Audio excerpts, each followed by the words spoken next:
tengo pocos bienes, no tiene sentido pensar en esto. Y la cuestión cultural, como argentinos, nos marca bastante. La muerte en sí es un tema bastante tabú. Y el decir, bueno, alguien se va a encargar, alguien se va a ocupar. ¿Cuántas veces vemos en el estudio que a veces vienen los nietos y vos empezás a armar el árbol genealógico y tenés un montón de declaratoria de herederos que hacer? ¿Por qué? Porque, bueno, no se previó anticipadamente y eso va llevando problemas de arrastre, ni hablar. Esta falta de planificación, dependiendo del tipo de bienes que queden, termina significando grandes peleas entre las familias. que se podrían haber evitado.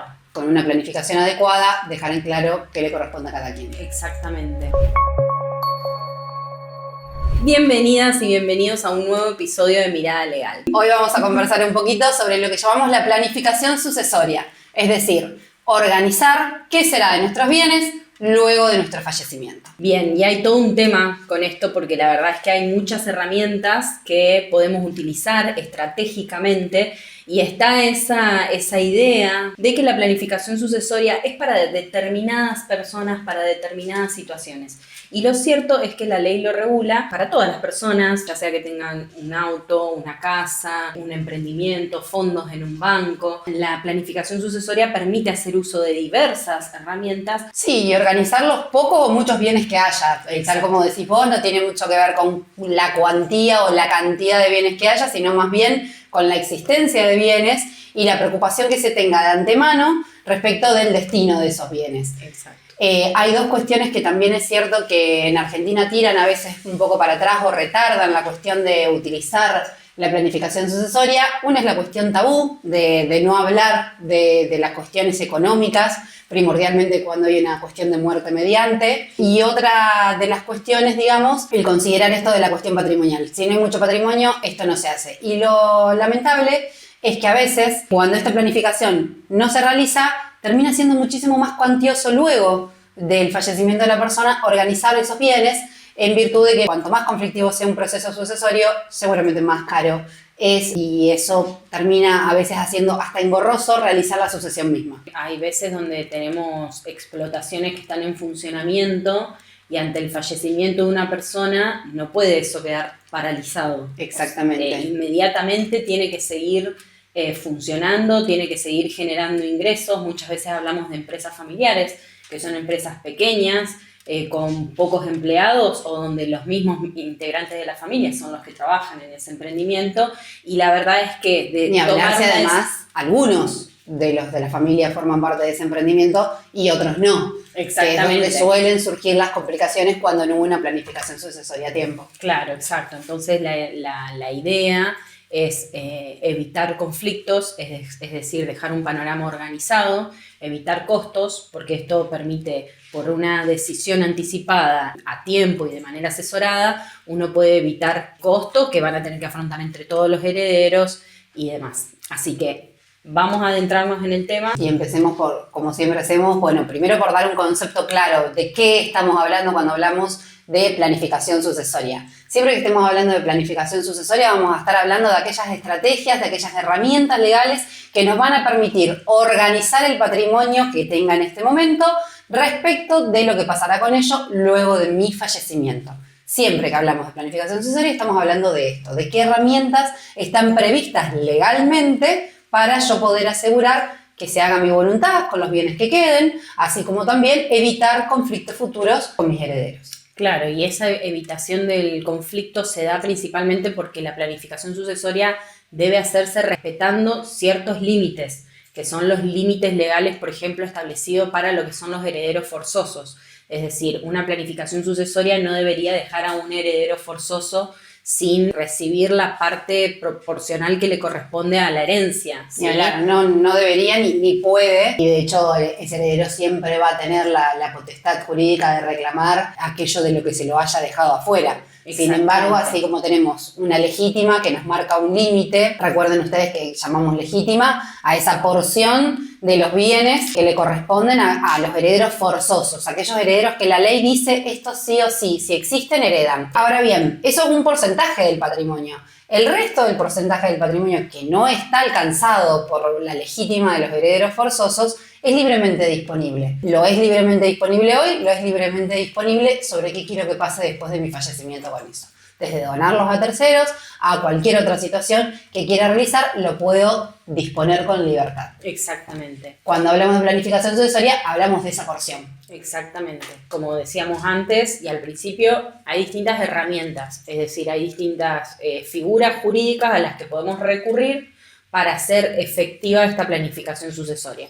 El más conocido es el testamento, que bueno, es la manifestación de voluntad de la persona antes de fallecer, que nosotros sugerimos que se haga por ante escribano público, esa manifestación de voluntad respecto de qué quiere para sus bienes una vez que esté fallecido, que se haga ante escribano público para darle una mayor seguridad jurídica. Aunque la ley reconoce valor también a cualquier manifestación de voluntad escrita en donde la persona haya expresado cuál era su voluntad en ese sentido. Después discutirlo en juicio será otro tema y ahí es donde aparece la importancia y la recomendación de manejarse con escritura pública.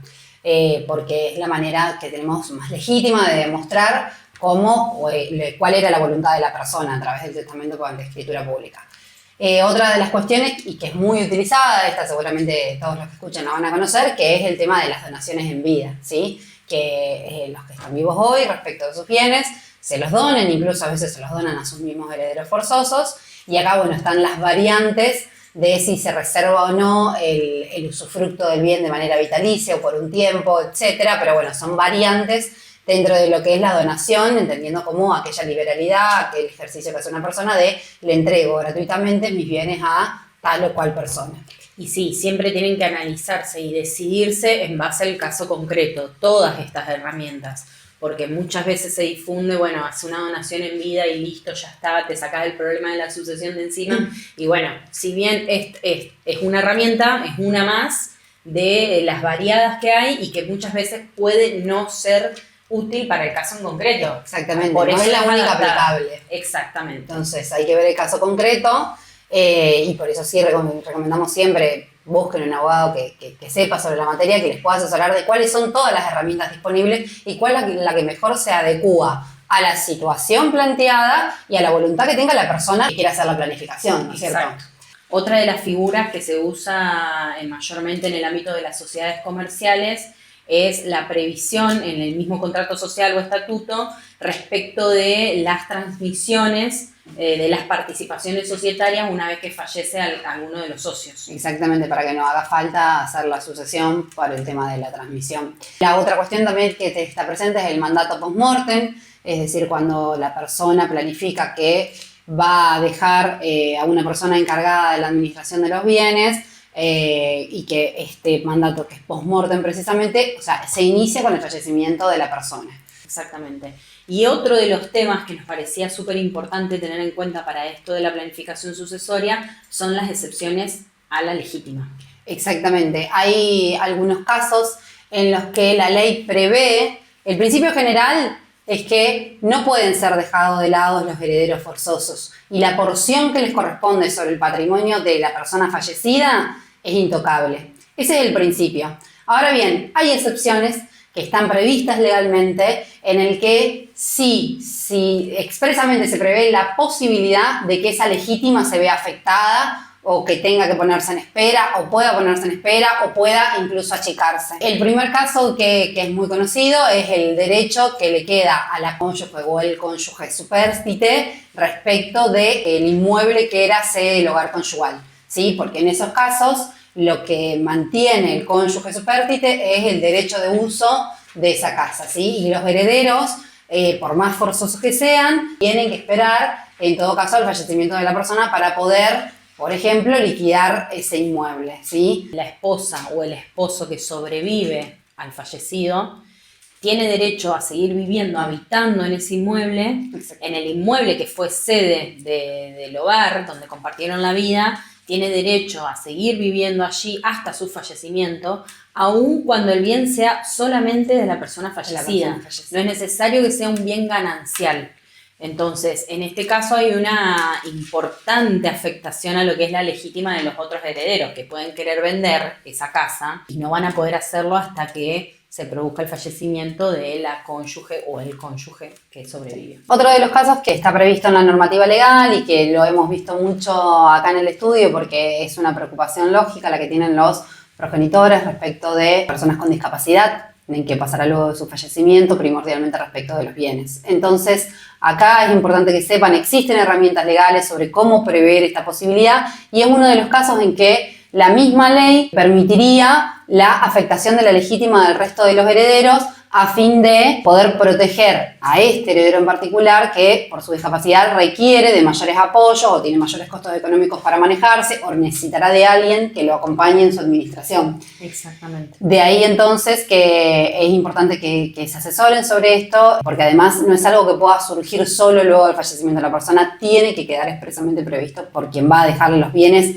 previamente. Claro, requiere de una anticipación. Exactamente. Y hay otros supuestos también que tienen que ver con la indivisión forzosa de determinados bienes, explotaciones comerciales y que están vinculadas al funcionamiento de alguna empresa, sociedad, que hace que sea absolutamente prioritario continuar con la explotación, con el uso de determinado bien para seguir generando y funcionando una empresa, un emprendimiento, una sociedad. Esos son otros supuestos de afectación de la legítima que también la persona antes de fallecer debe anticiparse a esa situación para dejarlo expresamente previsto y regulado. Creemos que es muy importante asesorarse. Hay veces que vivimos el día a día y no podemos ver un poco más a largo plazo cómo queremos organizarnos, qué destino queremos darle a lo que hoy tal vez nos genera un ingreso económico, nos da un determinado bienestar y que se puede transformar en un problema